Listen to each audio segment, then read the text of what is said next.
The Trump tweets, taken together, less like the views of the President of the United States and more like the sort of paranoid conspiracy theories of InfoWars founder Alex Jones.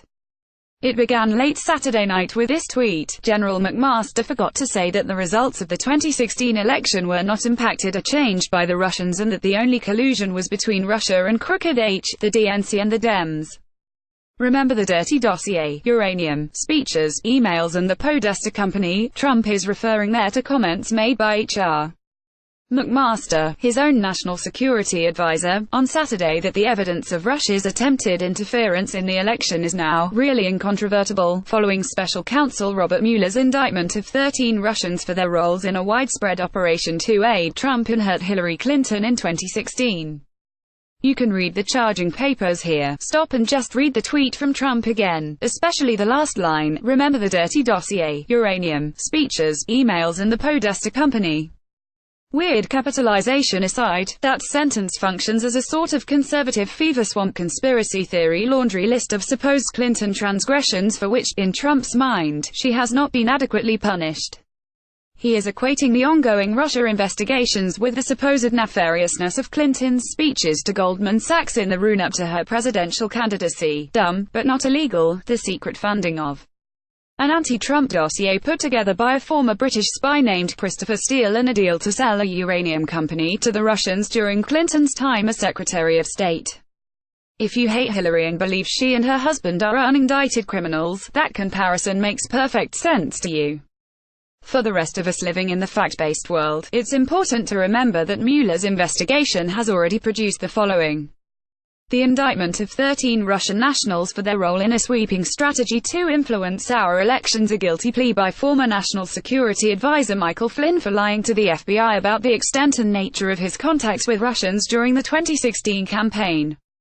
A guilty plea by former Trump campaign foreign policy advisor George Papadopoulos for lying to the FBI about the extent and nature of his contacts with Russians during the 2016 campaign. Charges of a litany of financial crimes against former Trump campaign chairman Paul Manafort and his deputy Rick Gates. They have both previously pleaded not guilty, but CNN's Caitlin Palance and Sarah Murray reported Friday that Gates is finalizing a plea deal. Those are all facts. And there is nothing even approaching those sort of facts for any of the conspiracies Trump is weaving about Clinton. Of course not, you say. The deep state is protecting her and is out to get Trump.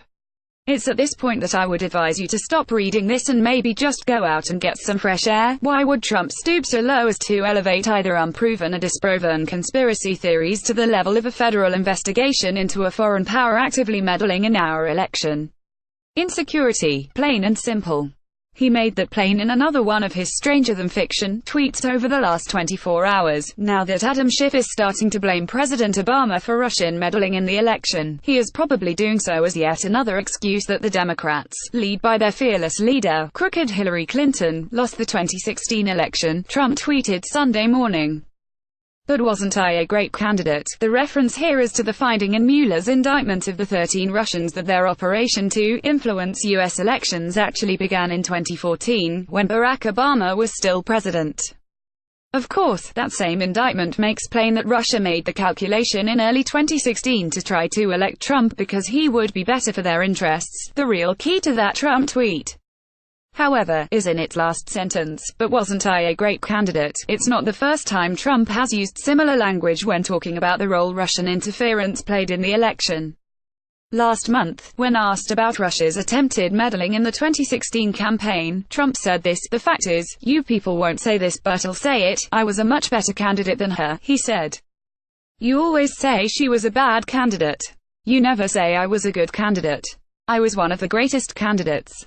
Nobody else would have beaten the Clinton machine, as crooked as it was. But I was a great candidate."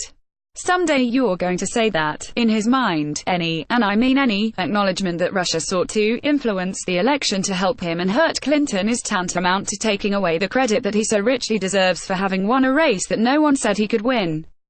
I truly believe that Trump has convinced himself that all of the Sturm und Drang about Russia, the special counsel investigation as well as the congressional investigations, are solely driven by a desire among entrenched Washington powers, Democrats and Republicans, to not admit how he was right about the 2016 election and how wrong they were. That belief has blinded Trump entirely to the fact that Russia sees what it did in 2016 as a massive success and, according to his own intelligence community, will absolutely be back to try to meddle again in 2018 and 2020.